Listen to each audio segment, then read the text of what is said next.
Hello and welcome to another episode of The Fix. First things first, you probably noticed there's a slightly higher production value in today's episode. Glenn and I are in London today working on a few little side projects that perhaps we'll tell you about in a future episode. Some plans underway maybe to do some live episodes of The Fix, maybe some live in-person episodes of The Fix. That's all probably not going to come to fruition for several months though, so perhaps we'll talk about that at a different time. But Glenn, welcome to another episode. Hello, it's nice to be here. It's slightly odd. It's very professional and very pro, which is completely against It's everything we're not. that we represent.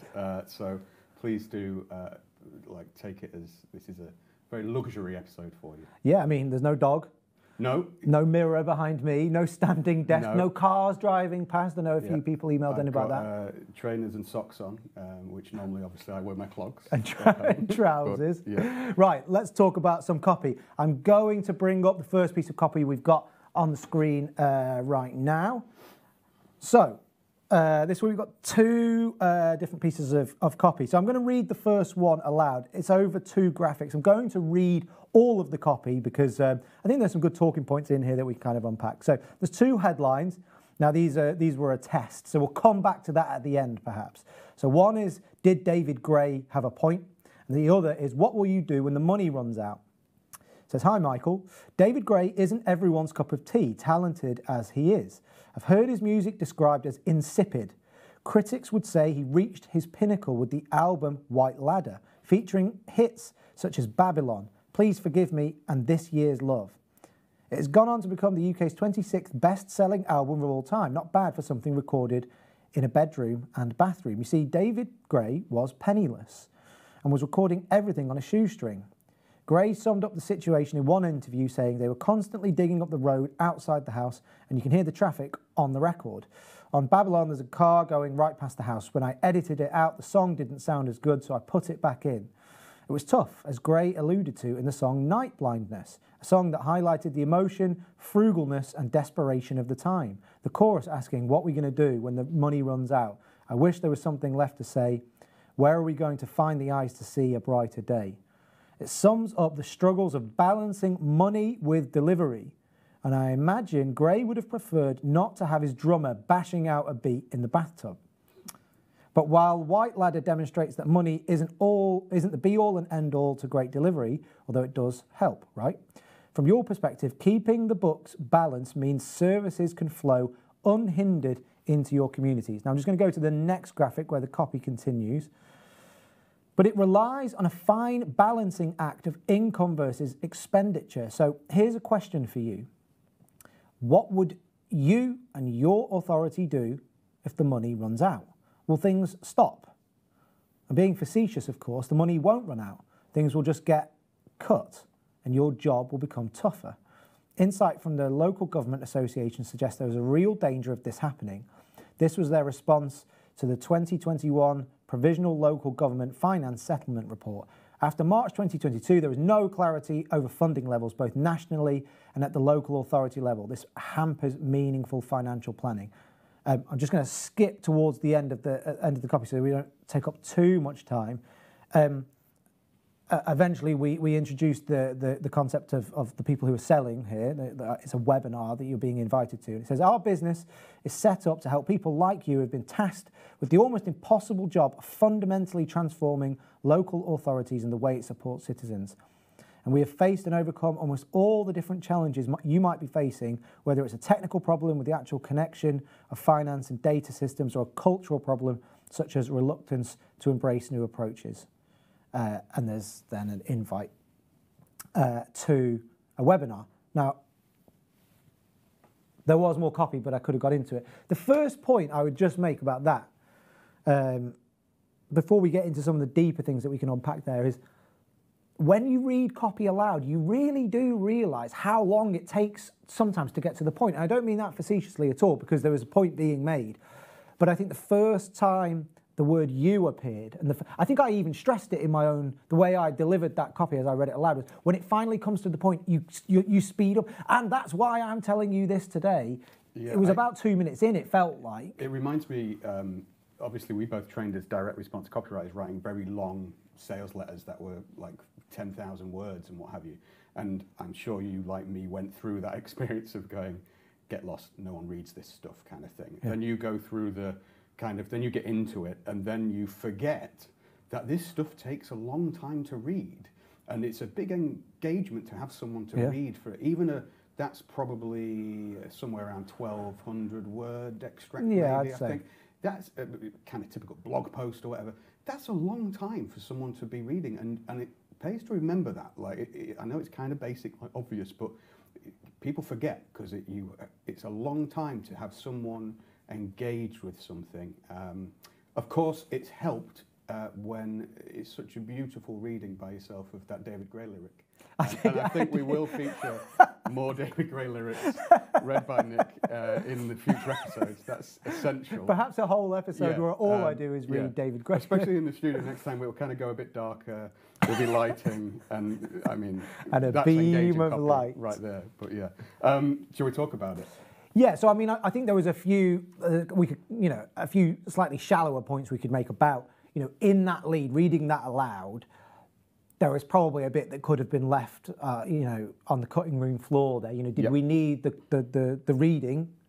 Did we need the quote? Did we need the quote from David Gray and things like that? So there was some editing work that could have been done there. And I do think that just demonstrates the value of reading something aloud and just hearing where your own voice starts to lose energy. Because it does. You have to keep going through these things. I mean, I've presented stuff where other people have written and been thinking to myself as I read the auto cue, Christ, this is going on a long time now. So it's hard. So that's that. But we know that. Yeah, and I would just say, like, to give it a name almost.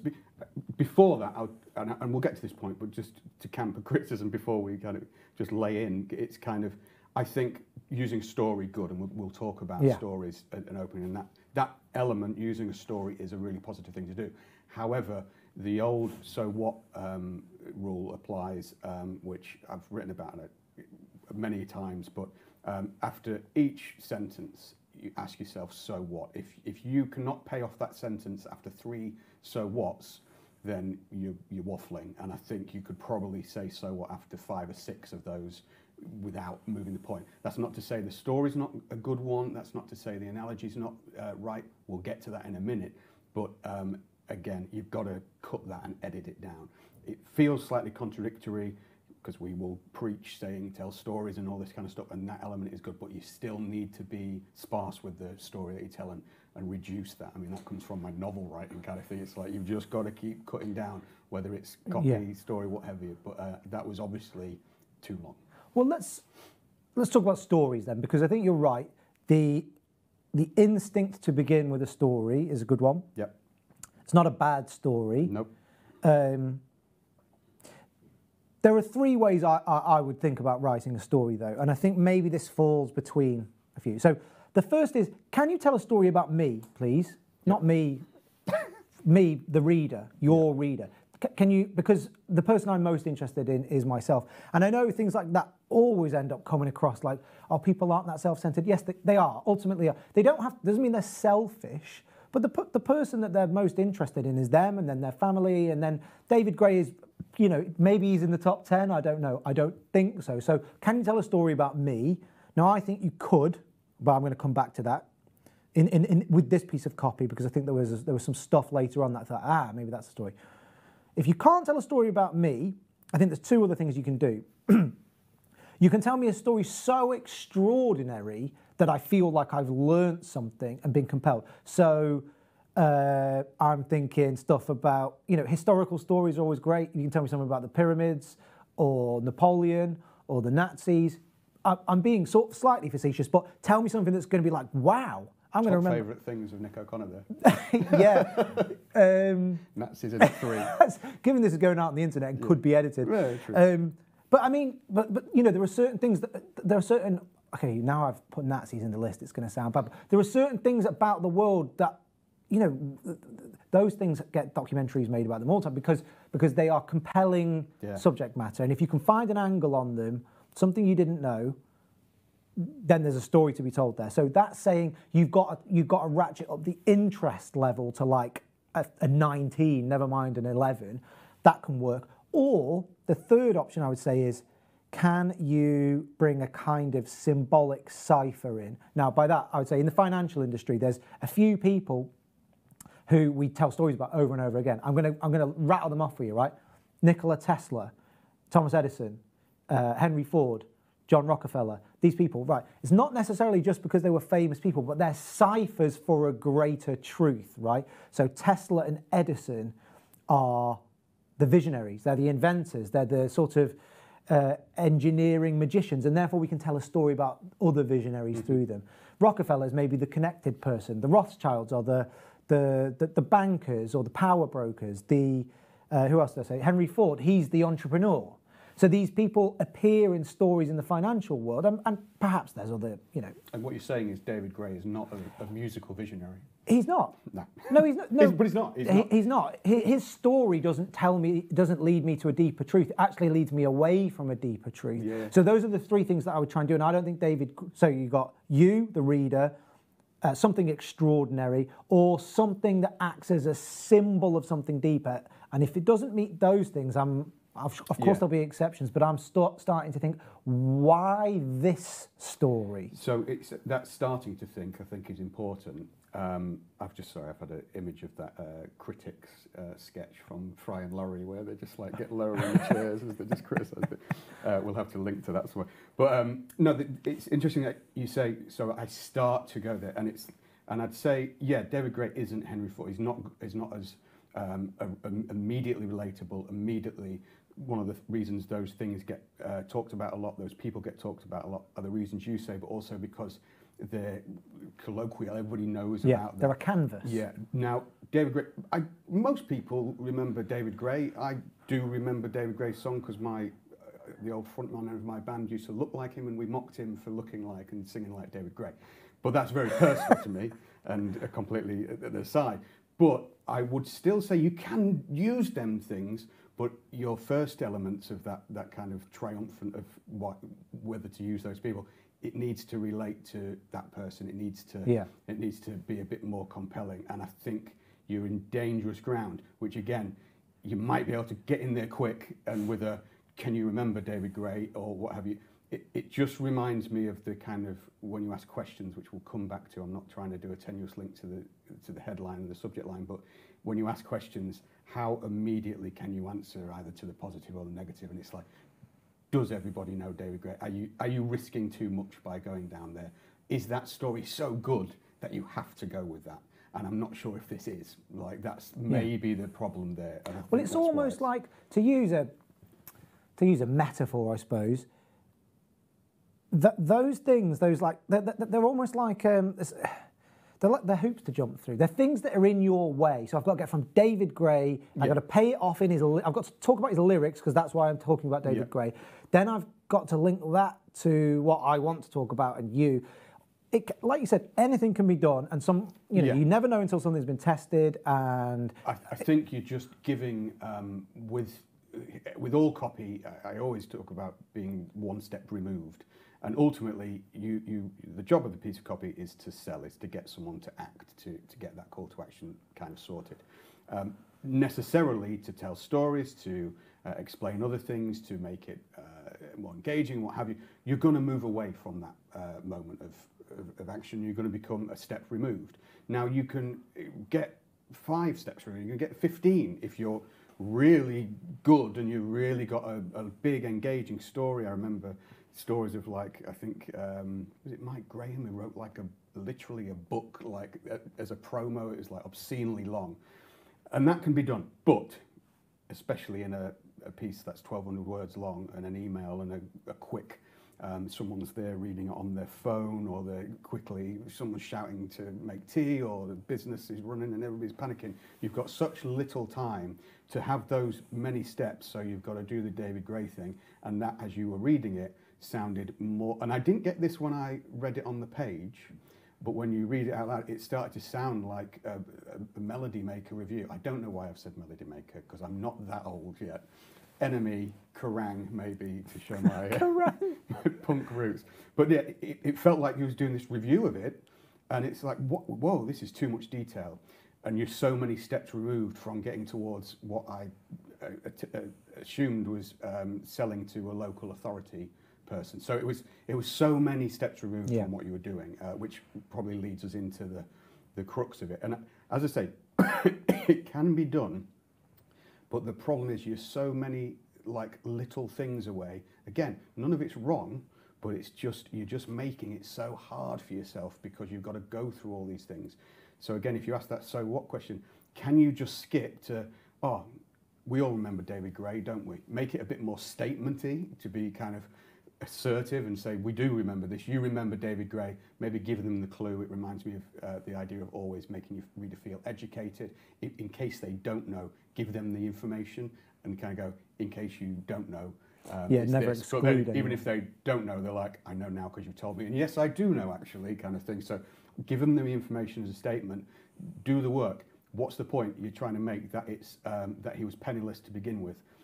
Get straight to that element rather than that like weird review of David Gray's work and a quote from his lyrics and all this kind of stuff. So do that, but then the problem, and I think again it's like the driving test where it's not necessarily one. It's not that you've run someone over. It's that you've just done a bad park. You've done you've not looked in the wing mirror. It's just minor errors, and it's this. You're like, oh, that's taken long. And now we're going. So now, okay. So it's about. This is a story. I'm assuming that about him not having the money to do this thing, and then straight away when it does start to make that link to the being penniless and your local authority not having the money. It's like, and then I think there's a line where it says that, but you won't be penniless. So it's kind of like you've undermined the story. So it's like, oh, that's a bit weird. And again, it's just making me stop and go, does that work? Maybe it does, and maybe it would carry me. But now I've got two things. So I'm like, oh, that's another fault where I'm like, oh, I'm not quite sure. And every time that happens, it's just pulling me further and further away. And that call from the office, that other email, that alert on Facebook, alert on Instagram or TikTok or whatever you're using, it's all just, I'm more inclined to go to that. So well, it just takes you out of it, doesn't it? Exactly. And by the way, that metaphor you use of the driving test, that's always stuck with me because that was one of the first things that, when we first started working together, and you basically taught me lots of things about copyright, and we used to go to the pub and just talk about copy all evening. Sure. We used to do our respective Very girlfriends' sad and heads lonely in, didn't people, it? yeah. Yeah, because it was like talking this other language that excluded everybody else. And well, we lived in the same place, didn't we? So our girlfriends got to know each other. In the and same then bed. It was very strange. Very strange experience. As copy training programs go, it wasn't one that could be rolled out. But that metaphor of the driving test, it does map perfectly because it's almost like with every minor infraction, and that's really what you're talking about, you lose. I mean, let's say we have 100 people watching. Now, anyone that's ever tested their stuff will, on video especially, you can see your drop-off curve. Right? Now, if we've got 100 people, we'd be happy if we can get 3 of them to buy, right? It's a 3% conversion rate. Most businesses will work on that. 5, that's rocket fuel. Anything below 2, you might be struggling, at scale. Well, let's say you lose, 50% just like that because they're just not grabbed by you. So you straight down to 50, and that's fairly common because your headline didn't get them.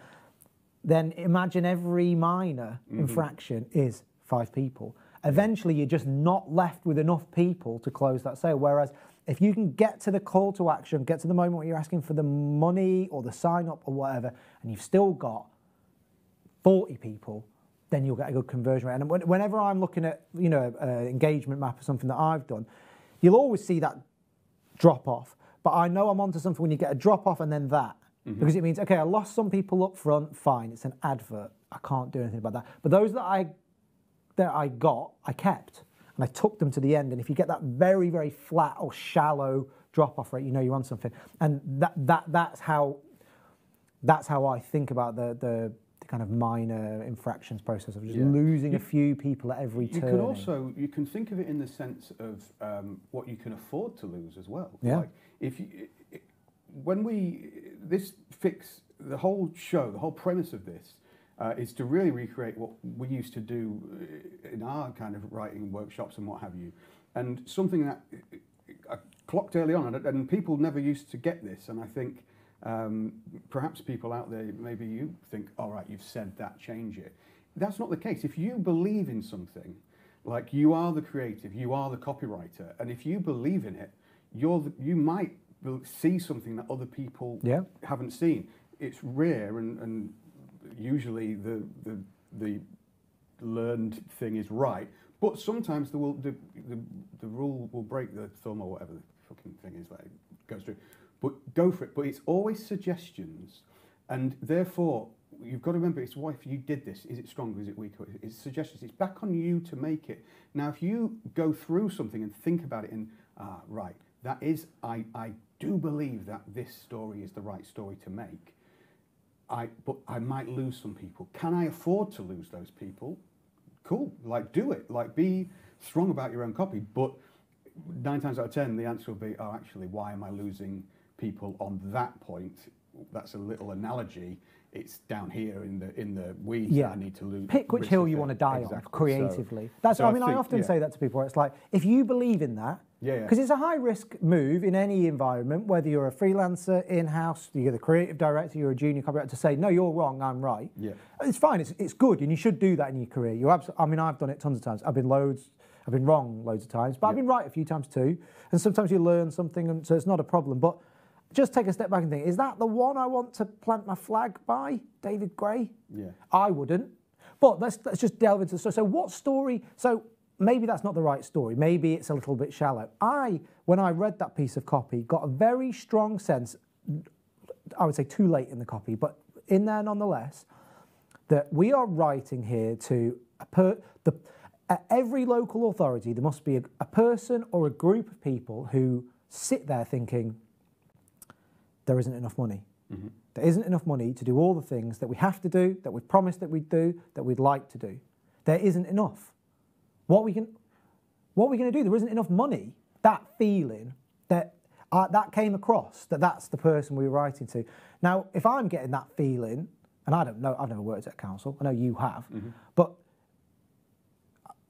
I'd follow that instinct, I think, and say, well, maybe we can tell a story about that. Mm-hmm. Have you ever sat there in front of your desk thinking, we don't have enough money to do, or maybe you could say it slightly better, but that to me is a little story you can tell about your target market, your target that's really going to resonate. It's like, I mean, we've all felt like that. God, I'm having building work done at my house and I've costed it all up, but every now and again, God, have we got enough? Have I added something up wrong? Have I forgotten something that I have to pay for? Is there an invoice about to come in that I'm going to be like, oh, I didn't realise? That feeling is quite powerful, and I'd want to tell a story about that. I'd want to either fictionalise it or try and find a story more directly trying to create that emotion in people. Not, oh yeah, that's, David Gray didn't have any money and then he made an album, to be glib about it. Something deeper and something about running out of money, or I think that's where I would go, and that came across in the copy. But so to the headline thing, the headline I would choose of those two things is, what will you do when the money runs out? However, I probably would test neither of them, because I think there's a more direct, how to stop the money running out. I'm really aware of we will preach undoubtedly about the importance of stories. We have done already in episodes. We will forever, as long as we talk about copy. And I'm very aware of contradictory advice. I hate the thing. It just is. Things work and don't, and that's the whole point. That's why you split test and do these things. But the instinct to go for a story, really, really strong and really good. But it's about, I guess, understanding, is that story an anecdote that you found interesting, or is it a story that relates to the product and the reader in a compelling and engaging way? An emotional way. Yeah, and I think that question, go for the story lead. Don't just come out with like, dear local authority man, like absolutely. What have you. But like, opening with a little story, do you know about it? Yeah, interesting. But then, is it related? Can you immediately get to it? It goes back to my point about being one step removed. Can you immediately, without a tenuous link, get to it? If the answer is no, you're probably an anecdote, which might be useful later on, or in a thing. And this is partly about being a copywriter, is that that instinct there of going, oh, I've seen in this writer has been reading about David Gray, or maybe he's just been sat there listening to it all the time, and he's gone, that's interesting, and that I feel like his experience relates to something I relate to emotionally in my work, and I'm going, oh, well, maybe I could use that, and that instinct is perfect. Yeah, that's what you on. want to do. That's what we're doing all the time, but it's just you've got to know when to release that that particular story, and don't spend it when it's not quite there. There will be a time, but I just think here the reaction is like, oh no, actually that doesn't work. So then we're going one step further and going, okay, let's shelve that. Where can you get a better story? And I think what you've pulled out there is that kind of the situation. There seems like there's already loads of other stuff and loads of compelling emotional things going on to that person sat in the council going, oh, we ain't got enough money to spend, how are we going to deal with that? And it reminds me of the old, when we're talking about stories, you make the reader the hero, and David Gray is the hero in this story, not the reader. So it's, well, perhaps if we were trying to, I wouldn't boil it down to a rule, because I don't think that's the point of what we're trying to do here. And, you know, all these things come with caveats, but the way you described that then, of the difference between an anecdote and an emotional and therefore impactful story, there's a nuance to that distinction, but perhaps as copywriters we ought be conscious of that and say we want to tell stories. The anecdote, if we want to kind of follow the metaphor through, is the realm of the after dinner speaker. yeah. You know, it's the realm of entertainment, and It's the one line, and you might have it in the copy elsewhere, where you'd one line and do an aside, which are again difficult to do to go off the thread. But when they work well, it actually brings people in, and it might be an aside where you go, oh, as David Gray said, as David Gray, blah blah, and it's that aside. That's an anecdote. It is that kind of, oh yeah, no. But to lead with that, to hope that you're going to open that email, or even before that, if you're doing the test, we talked about the challenge of which worked better. If you happen to have readership that all know David Gray, happy days. That's probably going to engage better than the less specific question. But if you haven't, it's a hell of a risk. If I love the band Fugazi, I'm not going to really use that in a thing because I'm probably not speaking entirely to people into Washington DC hardcore from the 90s. It's like, if I was going out to like a list of hardcore enthusiasts, I might be able to get away with that. Well, if you want, too specific. And we'll wrap up after this and move on to the next piece. But if you want my opinion on subject lines, it's so, and I know you didn't ask for it, but I'm going to give it to you. I want your opinion on everything. and that's really why we're doing this show. It is so dependent on the quality of the list and what else that list is seeing from you. So, if every previous subject line had been David Gray related, then that one won't work. But if, for instance, if you're writing to a local authority email list, I'm going to guess, because I've found my way onto random lists before, that most of the subject lines are awful and are way too technical and jargony, and therefore maybe the David Gray one would get me an open, but just because it's so different. It's a pattern disrupt. It's an X where everyone else is a circle. However, that doesn't necessarily make it a good piece of copy. It means it got you an open. Yeah. But did that then mean you had to tell me a story about David Gray? I don't know. I mean, you can do a pattern disrupt. I mean, the old one that I remember you publishing years ago was just put re dot your Amazon order. Yeah. Well, that will get you loads of opens because it's unlike all the other ones. But as a piece of copy, you can't keep doing that. And the key I always say with that, because it was like I did like a top 10 subject lines of the year, and that was like beyond. Well, of course it was. Of course it was. However, it actually pulled through because the email content was about selling books on Amazon. So I was very conscious of the fact that was it's a trick. Specific trick. So I had to quickly say, hey, I know I'm tricking you, but there's good reason to it. So you've got to follow through. Here, it's like David Gray, all right, then I'm telling you this kind of story, but it's not paying off. So it's just, again, that thing. But yeah, you can have it's shouting I was going to swear very loudly, I won't, but it's like going, right, do the safe version, stand in the street and shout free cash at the top of your voice. You will get everybody coming to look at you and get their attention. Yeah. But if you haven't got free cash to give them, Yeah. they're all going to walk away. So it's the click through is irrelevant. And It's crap, but I do think actually, well, we'll do this at a different time, but subject lines are, well, someone that we work with, I won't say his name, was telling us the other day that Apple are going to stop even sharing open rate data because subject lines are becoming something different to what they were. So there is value in a pattern disrupt, but that relates to the list as much as it does the copies, and therefore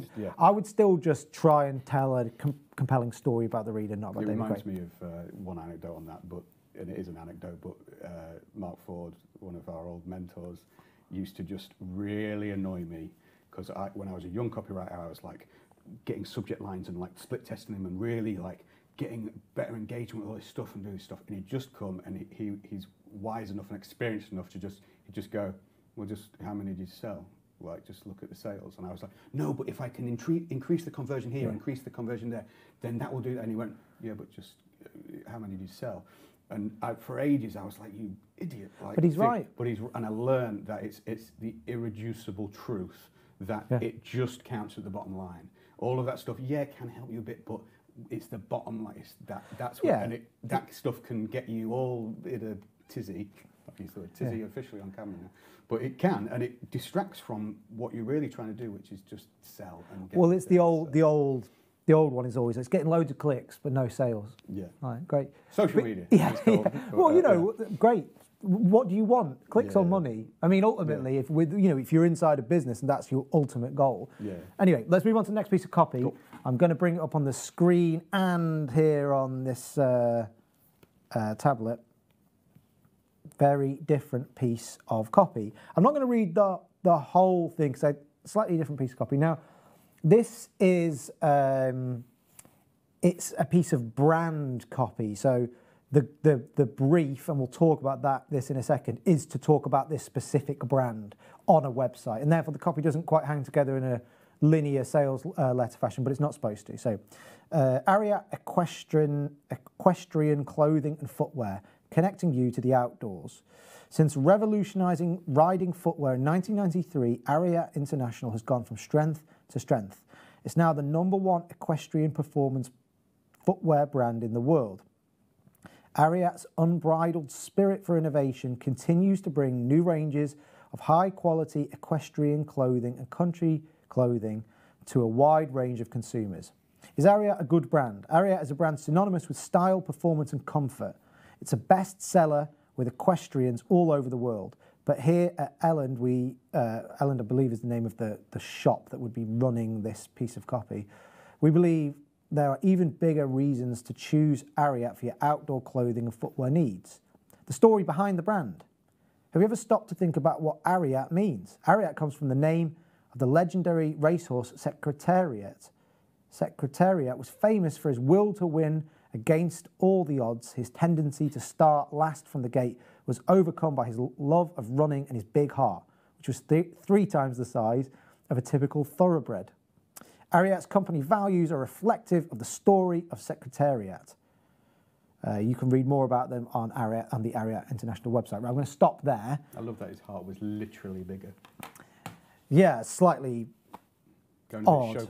Schopenhauer there with the will to power, and just like this really powerful, just driving on. A really very big heart. Yeah. One point I would make, well, that is a tricky piece of copy to write. It's not a type of copy that I have a lot of experience doing, because I've never really worked for brands. Everything has been, mostly DM or webinars or, longer, slightly different types of copy. However, the fundamental point I would make about something like that is it slightly falls into a trap of talking about the brand, not the customer. And I know that the person who wrote that copy is probably sat at home thinking, but I was asked to write about the brand. Yeah. Yes, you were. This is one of those tricky situations where, as a copywriter, you have to write about the brand, but do it in such a... Maybe it's not a trick. Maybe it's the essence of copywriting. Write about the person who's paying you, the brand, but in a way that it appeals directly to the person who's reading it, the reader. And I don't think the balance is quite right in that piece of copy. And there's great news. It's really good news for all the copywriters out there and all the business owners and marketers, essentially. Having written direct response and long copy for a long time, went out in the world and started doing brand copywriting and all this kind of stuff and writing for websites.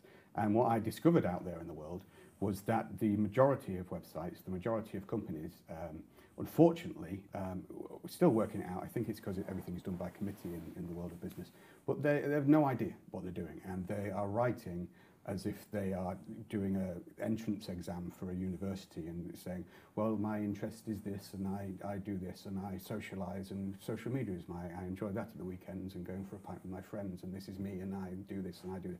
All websites are like that. And you get hired, I certainly seem to get hired quite often, where a copywriter, and I can always tell a copywriter's done it, but they've been held down and made to do that kind of copy where it's write about us. And I'm like, right, so I can see that's been written well and it's okay, but it's not doing its job and it's not doing what's out there. The good news is, as copywriters, you can actually, using this secret message that we're going to give you in this video, you can actually transform the world, and you can increase your day rates, you can become more successful, you can rise through your company, because when you learn one simple thing, and it's interesting because you still work a lot in that world and haven't looked to that side, you've had this exact same initial reaction I had when I was confronted with, write this website copy for us.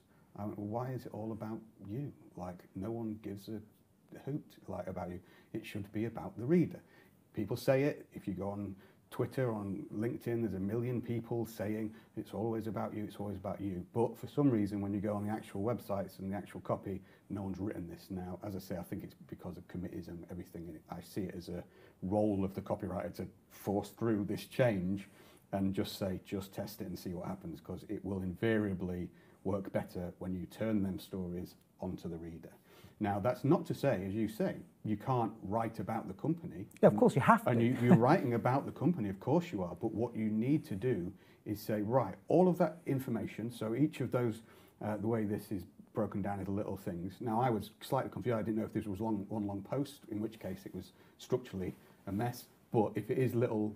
I think it was if it's web little blocks copy, of text for a website, it's good and it's fine, and it's turning to Hemingway, it's fine work and it's good work, but no, it's all fine. But again, it's just copy that people are going to scan and not look at it. It's not speaking to the reader who's landed on this website, is looking for some horse boots or some country clothing or whatever. They want to get this. They want to maybe just know a little bit about the company and why they should buy from that company. You need to do the work for them and turn it back onto that reader and go, I mean, the basic rule is just to get rid of every we and third person reference and just immediately, even though it will make no grammatical sense, just put it in second person and you'll immediately start to see, hang on, right, that I can turn that on to the reader actually. And as much as you think even I can remember doing a page for a company, it was their About Us page. Like inherently About Us pages are called About Us. So people will naturally go, oh, well, it's got to be about us. Again, wrong. It's like Family Fortunes, big cross.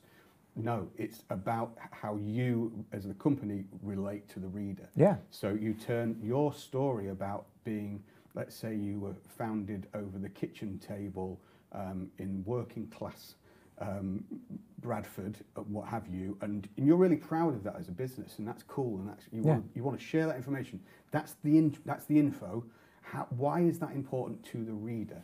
Well, it might be because if you're looking for like a hard-working, like genuine, authentic, family-run business, the whole big thing now is sustainability and all this kind of stuff, and every website's going, we're sustainable and we do these things and we do this and we're going for this award and we're doing this thing. Again, it doesn't matter. I don't care. How are you helping me to be more sustainable? How are you making me feel better about sustainability and the fact that I'm putting my can of tuna in the wrong thing and giving me a chance to redeem myself, making me the hero of it? Now, people might, hopefully people watching this, certainly copywriters will be kind of having either that guilty feeling going, oh yeah, I could do more of that, or like, yes, that's what you do.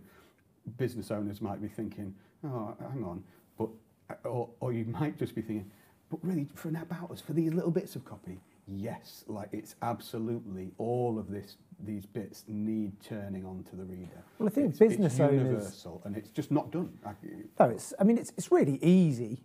It's really easy to fall into the trap of, oh, this is about us, and especially if you're a business owner, not a copywriter. I know we have people who watch along who lots of small businesses, they don't have the budgets or they just do not have the manpower to have a copywriter on staff. So they're doing it themselves. And it's like, well, this is about my company, isn't it? It's like, well, yeah.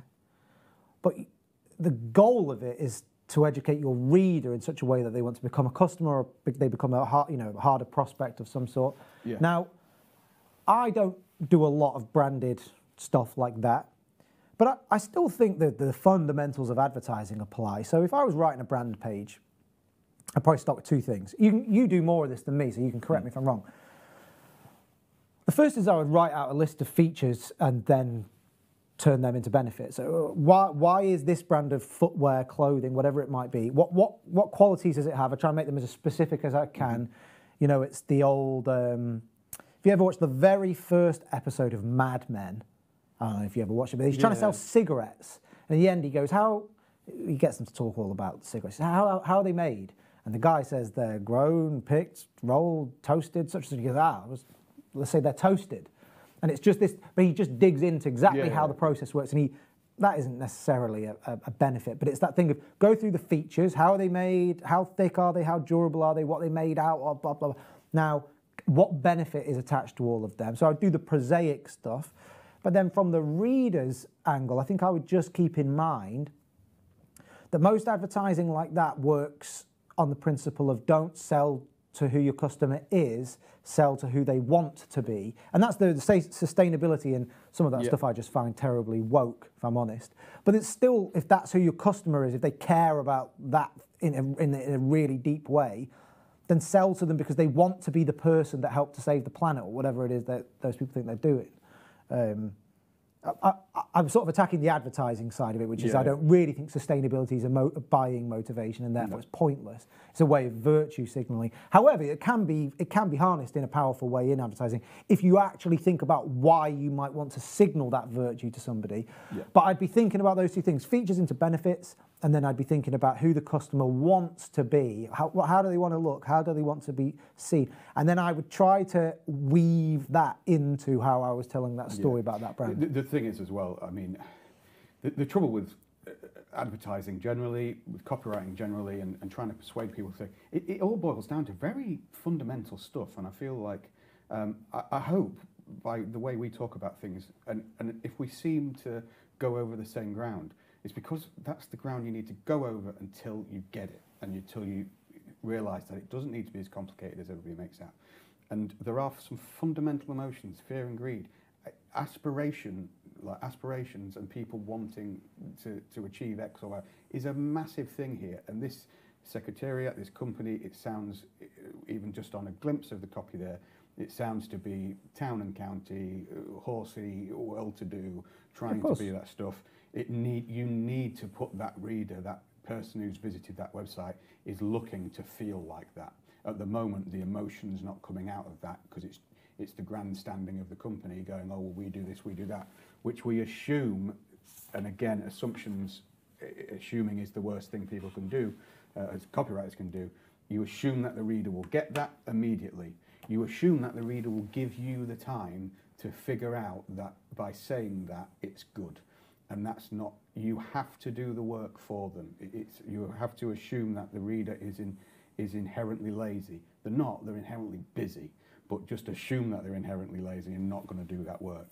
And you need to do it for them. So make no assumptions. You need to tell them, this is going to make you feel like this. This is going to make you think. We have been this company for so long, that means you get to buy into this experience, and all that kind of stuff. When it's an established brand or something like that, I think my first instinct on a first draft, and I think I would riff on this a little bit more in the drafting process because it's not my area of expertise, so I think I'd have to find it in the writing, which goes against all the other stuff we've talked about. But sometimes I just would just try and find that tone, or try and find. My go-to phrase would almost be something like, there's a reason 500,000 people in the UK trust Secretariat for their equestrian footwear, something like that. There's a reason. There's a reason so many people. So it's a social proof element. Then I would give that reason. I don't know what that actually is. I'd have to dig, but something like that. There's a reason that 50,000 people read this magazine every week, because instantly you think, oh, well, I wonder what that reason is, and there's a bit of credibility. So you try to pack a lot of stuff into that opening. And then all the copy that's there, and it's worth saying, I don't think this copy is bad. And no, by no means. It's fine writing. One of the biggest things I find when mentoring writers and more inexperienced copywriters is that you can write. Of course you can write. And all we're trying to do is make things stronger. We're trying to make things pop off the page. And ultimately, and this is why I say it's really good news, is that you can change a business with your writing. And it comes back to the reason the word copywriter is a bit flawed, and you think it's about the writing, we think about this thing. It is and it isn't, but your job is to improve that business for them. Your weapon, your skill is in the writing, in the words that you use. But you probably, when you try and do this stuff, so that copy that's been written, it's fine. It would probably get approved by the business, and they'd be like, "Oh, nice one, yeah, talking about us." But then, if you think about it on the long term, I know this is getting a bit philosophical and a bit kind of jobby, but like they'll not see any results, so they'll probably not employ you again, and they'll ultimately get upset about it, kind of thing. Whereas if you can maybe say, well, actually, this is why I'm doing this. I'm going to change it to your reader, and blah blah. I guarantee you, the company will go, all right, I can see why you do that. Then they test it, see that you've changed their copy for them and changed their business, and they'll come back. So you have that ability within you as a copywriter to be able to do that. And I think this is an opportunity. Again, you can write. That's not I'm not criticizing that. I'm not saying like, oh, you can't. But it's just like, how can you make it pop? How can you just go the extra mile? Because it will benefit not only the copy, but yourself as well. I think that's important to remember. I don't want to get too like preachy, like, come on, every copywriter in the world, we can do this. But that's why you're doing it, because it will benefit you ultimately. And in the same way, your copy needs to benefit you, the reader, the person who's doing that. So I think you've just got to turn it back. Like I invariably, whenever I'm sent a new client, and I have a policy where I only work with people I think I can make a difference to, and I think A, will understand and value what I'm trying to do, but B, that I think I can, I can see where the problem is, I can fix it. If I can't see it, I won't do it, because they'll be pissed off with me, kind of thing. But invariably, it's, all right, okay, you love your business, well done, you're talking about your business, but you're not talking to me about it. It is the number one why this is happening here, and you just got to change it, and it will change your life as a copywriter. But perhaps there's one piece of advice I would give, and then perhaps maybe we should wrap up, is depending on how experienced you are and what you feel comfortable doing, you don't have to go and be confrontational with your client. Sometimes you might have to, or sometimes they will take you pontificating about this, saying some of the things that we've just said, the wrong way. They say, well, but I want it to be this way. So sometimes you have to be satisfied to, right, what details is my client going to want in this piece? They're going to want how old the business is, they're going to want where it's based, they're going to want a little bit about its value, maybe that seems important to them. So you listen to your client, of course, and then you say, right, how do I get all of that into a piece that talks directly to the reader? Then you file that. What your client sees is, you've put that we're from Yorkshire, that we were founded in 1902, you've put the thing about, the leather is made in a different way. You've mentioned me more often than we'd like to think, is there's an ego involved. Okay, great. I'll sign it off. And what you as a copywriter think, well, the reader doesn't care about any of that stuff really, but it's all in there because it's part of your story. But I'm talking to you, the reader. I'm talking about the benefits of your. So you're trying, in some ways, to be all things to all people. And sometimes you are going to have to be satisfied that you're not necessarily always being employed to make your client have an epiphany. No. You're just paid to write something that generates results. if you can make them realise that this way of thinking about business is better, then great, but don't feel compelled to do so. Sometimes just think, they're going to want this in the draft, I'll get it in the draft. Yeah. But the principles of copywriting cannot be thrown out of the window, and therefore it all has to point in the direction of the reader. And I think that's probably the right way of rubbing along with everybody, because, I mean, by the way, I would find all of that very hard to do myself. And I'm like you, I try and just work with people who've already had that moment. It's hard. It's hard. I got the tube today. I came down on the train and got the tube, and I stood there waiting, staring at the ad, and I live in outside of Grimsby, so I don't get to see much advertising in the world. But straight away I was like, oh God, there's so much of it here. Like this, it was. Now I'm going to counteract people going, oh, but you remembered the ad. No, I didn't. I specifically remembered it in case I needed it for us talking here. But the first one in front of me was for Aviva, which is an insurance company, I think. And it had a sepia image of some old car, and I think it had a modern car in it. Couldn't really tell, so design not great. But then it said from station wagons or something to monorails, we've been around providing insurance since 1902 or whatever, Aviva. And I was like, what a pile of crap. Like, what, it is meaningless. And I'm sorry if the copywriter of that is watching. Almost certainly not, Glenn. Yeah, almost certainly not, yeah. But I thought, what a pile of crap. But what was interesting about it, and this is where, again, it's about, for me, this is about, speaking personally to copywriters, about making yourself stronger and becoming a better copywriter. So you get paid more and do these things. But to businesses as well, just to stand out, that advert will not be winning any awards. It will not be increasing conversion. It will not be getting any sales. Whatever metrics there are, I can almost guarantee that advert will never be used again. When the numbers come in and they go, right, shall we run that out of hoarding again? They will go, no, it bombed.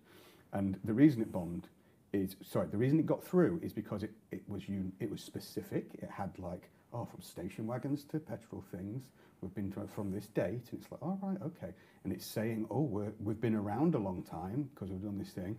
It's interesting because it blends the past with modernity and all this stuff. So on paper, it's all adding up, and you can imagine the committee going, well, it does that, it does that, it does that, it does all that. Nice one. Doesn't involve the reader in any way. Does it involve me? I literally, if I'd not remembered the company, I'm just looking at it going, station wagons thing's been around. I go, oh, you've been around for a long time. You may as well just put, we haven't gone bust yet. Yeah, so, and I just thought, what a typical example of just big budget, quick, some junior copywriters just probably been made to write that as quick as thing, but they've done all the like specific details and everything, and they've even got, you could argue that there's a hook there of like the olden thing, but no, you've not actually said, what are we trying to do here? We're trying to tell the reader, we're trying to show we've been established for a long time. Why? Why is that a benefit to the reader? Because you can trust us. Because we've been here. We've done this. You can trust us with your money and your insurance. At nowhere in that thing does it say you can trust us. In nowhere does it show to me, even really implicitly, that it's about trust. Like, it's just showing me a Hovis advert. And I'm going, oh, it's like a Hovis, that sepia thing. It's such a leap for me to go, oh, it means I can trust you. You're relying on my like subconscious and unconscious. And by the way, a really even crap piece of copy. Even trust is one step removed, because really what you're trying to say, if you're in insurance, ultimately what you're trying to say is, when you make a claim, we will pay your claim. Because that's what everybody worries about with insurance. That, I mean, I used to live near a river. I used to constantly... I don't know why that sentence sounds strange. Yeah, in a house... He lives near a river. Sorry, that makes it sound like I camped on the riverbanks. I used to live in a house that was by a river, and I would constantly, even though I had flood insurance, I used to think, oh God, what's going to happen if there's a really bad flood and loads of houses get flooded all over the country, all over along this river?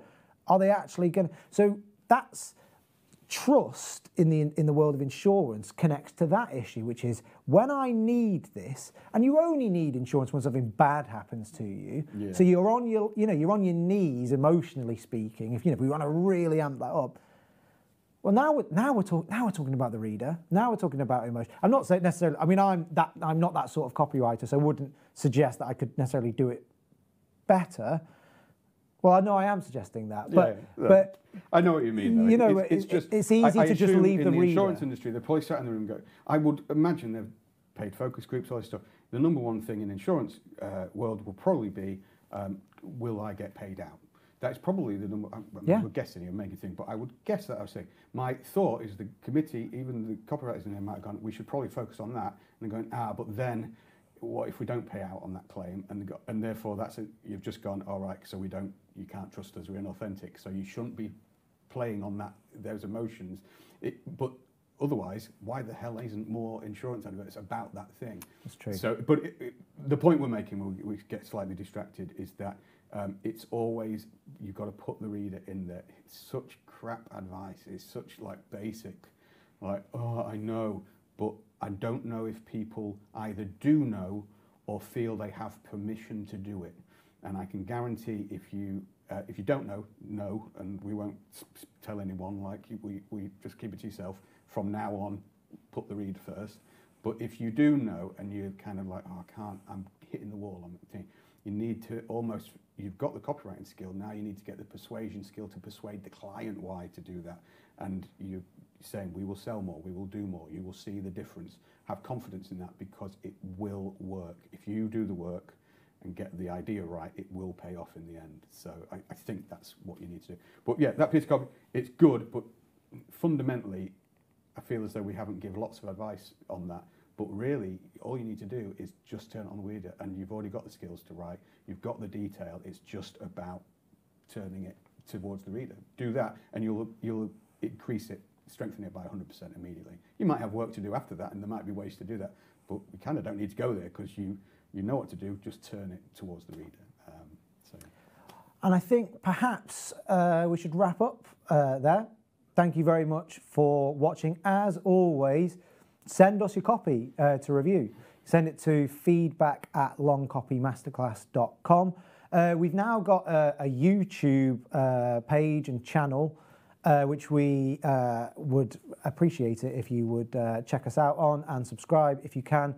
I'm told some of the dynamics of having a YouTube channel involved, the more people that watch your videos, it unlocks different features for you. So if you can help us out there, we're a two-man operation. You know, we don't have a massive marketing budget, and we largely rely on word of mouth.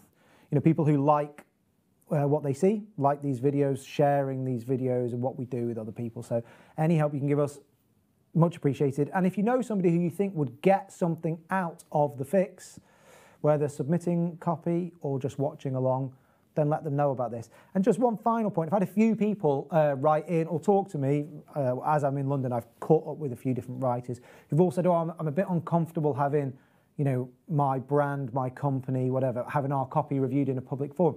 Well, it all depends on how you phrase it. You know, if you want to write to us and say, I'm selling a wine, it's from Portugal, here's a little bit about it, but you don't want to give the brand name or whatever, or you don't actually put the copy up on screen, that's fine too. You know, we can kind of take creative challenges on too. It all depends on what you submit, and we'll respect anything that you ask us to disclose or not disclose. We're here to try and be helpful as much as is possible. But I hope you enjoyed today's episode. We will be back in our home offices from next week, so don't get too used to the high production value, but perhaps we'll do a few more down here in London later on in the year. Glenn, thank you very much for joining. Thank you for having me, Father. Yeah, sorry. I mean, this isn't my studio, but you know, you're welcome. It's all right. It's been great having you here. I'll be glad to be slightly more naked next time. Right. Thank you very much. Thank you very much, everybody, for watching at home, and we will see you next week. Goodbye.